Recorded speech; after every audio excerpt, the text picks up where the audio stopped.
জানিয়ে দেব সর্বশেষ আপডেট বাংলা সংবাদ ও শুরুতেই শিরোনাম। ফরিদপুরের সালথায় সোহেল রানা ফারহাদ নামের যুবলীগের এক নেতাকে গ্রেফতার করেছে পুলিশ। গত শুক্রবার সকালের দিকে উপজেলার সোনাপুর বাজার এলাকা থেকে তাকে গ্রেফতার করা হয়। গ্রেফতার ফরহাদ যুবলীগের স্থানীয় পর্যায়ের একজন নেতা হিসেবে পরিচিত ছিলেন বলে জানা গেছে। পুলিশ সূত্রে জানা যায়, গ্রেফতার সোহেল রানা ফরহাদ সালথার সোনাপুর ইউনিয়নের জোগাড়দিয়া গ্রামের খলিল মোল্লার ছেলে। তার বিরুদ্ধে একাধিক মামলা রয়েছে এবং একটি মামলায় গ্রেফতারি পরোয়ানা জারি ছিল।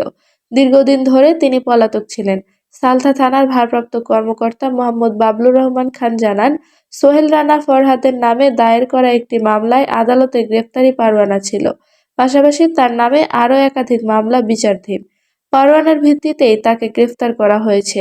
তিনি আরও বলেন, গ্রেফতার আসামিকে থানায় এনে প্রয়োজনীয় জিজ্ঞাসাবাদ করা হচ্ছে। প্রাথমিক তদন্ত শেষে তাকে আদালতে সোপর্দ করা হবে। আইন অনুযায়ী পরবর্তী ব্যবস্থা নেওয়া হবে। জানিয়ে দেব সর্বশেষ আপডেট বাংলা সংবাদ ও শুরুতেই শিরোনাম।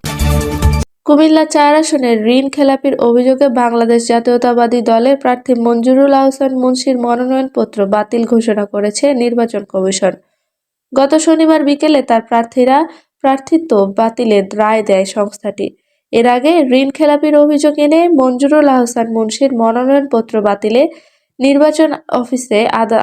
নির্বাচন কমিশনে আবেদন করেন জাতীয় নাগরিক পার্টির প্রার্থী হাসানাত আব্দুল্লাহ। এখন তাকে হাইকোর্টে যেতে হবে প্রার্থিতা ফিরে পেতে। জানিয়ে দেব সর্বশেষ আপডেট বাংলা সংবাদ ও শুরুতেই শিরোনাম। প্রত্যেকটি অন্যায়ের বিচার প্রতিষ্ঠিত করতে হলে আগামী দিনে অবশ্যই বাংলাদেশে একটি গণতান্ত্রিক সরকার প্রয়োজন বলে মন্তব্য করেছেন বিএনপি চেয়ারপারসন তারেক রহমান। গত শনিবার বেলা 11:30টায় আমরা বিএনপি পরিবার ও মায়ের ডাক এর উদ্যোগে রাজধানীর শেরেবাংলা নগর চীন মৈত্রী আন্তর্জাতিক সম্মেলন কেন্দ্রে গুম, খুন ও নির্যাতনের শিকার ব্যক্তিদের পরিবারের সদস্যদের সঙ্গে মতবিনিময় সভায় তিনি এ মন্তব্য করেন।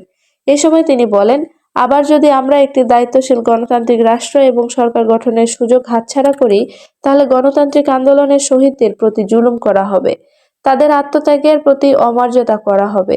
৭১ সালে যারা শহীদ হয়েছেন এ দেশকে স্বাধীন করার জন্য, ৯০ স্বৈরাচার বিরোধী আন্দোলনে যারা শহীদ হয়েছেন, বিগত ১৬ বছরে যারা গুম শহীদ হয়েছেন, বিভিন্নভাবে নির্যাতিত পঙ্গুত্ব বরণ করেছেন, ২৪-এর আন্দোলনে যারা শহীদ হয়েছেন, যারা বিভিন্নভাবে পঙ্গুত্ব বরণ করেছেন, প্রত্যেকটি অন্যায়ের বিচারকে যদি প্রতিষ্ঠিত করতে হয়, তাহলে আগামী দিনে অবশ্যই বাংলাদেশের একটি গণতান্ত্রিক সরকার প্রয়োজন। গুম, খুন, নির্যাতনের শিকার ব্যক্তিদের পরিবারের উদ্দেশ্যে তিনি বলেন, আপনারা যারা আজকে সামনে বসে আছেন, এখানে উপস্থিত হয়েছেন শত কষ্ট বুকে নিয়ে, এ মানুষগুলো যাতে ন্যায় বিচার পেতে পারে, দেশের আইন অনুযায়ী যাতে ন্যায় বিচার পেতে পারে, সেই ন্যায় বিচার নিশ্চিত করার একটিমাত্র উপায় হচ্ছে বাংলাদেশে আগামী দিনে অবশ্যই একটি গণতান্ত্রিক সরকার প্রতিষ্ঠিত করতে হবে।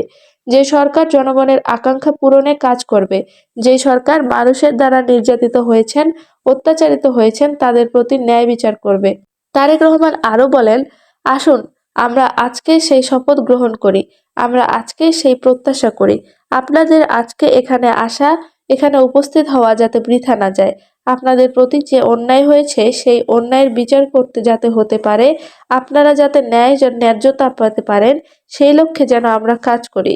কেউ কেউ গণতন্ত্রের পথকে বাধাগ্রস্ত করার চেষ্টা করছে অভিযোগ করে তিনি বলেন, স্বাধীনতা প্রিয় গণতন্ত্রীয় প্রতি মানুষের সামনে জনগণের প্রতি দায়িত্বশীল একটি মানবিক রাষ্ট্র গঠনের সুযোগ আমাদের সামনে এসেছে। কেউ কেউ বিভিন্ন রকম কথা বলে একটি অবস্থা তৈরি করার চেষ্টা করছে। গণতন্ত্রের যে পথ তৈরি হয়েছে সেটি যাতে বাধাগ্রস্ত হয়। বলেন, আমি অনুরোধ করব বাংলাদেশের দল মত নির্বিশেষে প্রতিটি মানুষ যারা গণতন্ত্রে বিশ্বাস করেন, সে প্রতিটি মানুষকে আজ সজাগ থাকার জন্য। যারা বিভিন্ন উসিলা দিয়ে বিতর্ক তৈরি করে গণতন্ত্রের পথকে আবার নষ্ট করার বা ব্যাহত করার চেষ্টা করছেন, তারা যাতে সফল হতে না পারে।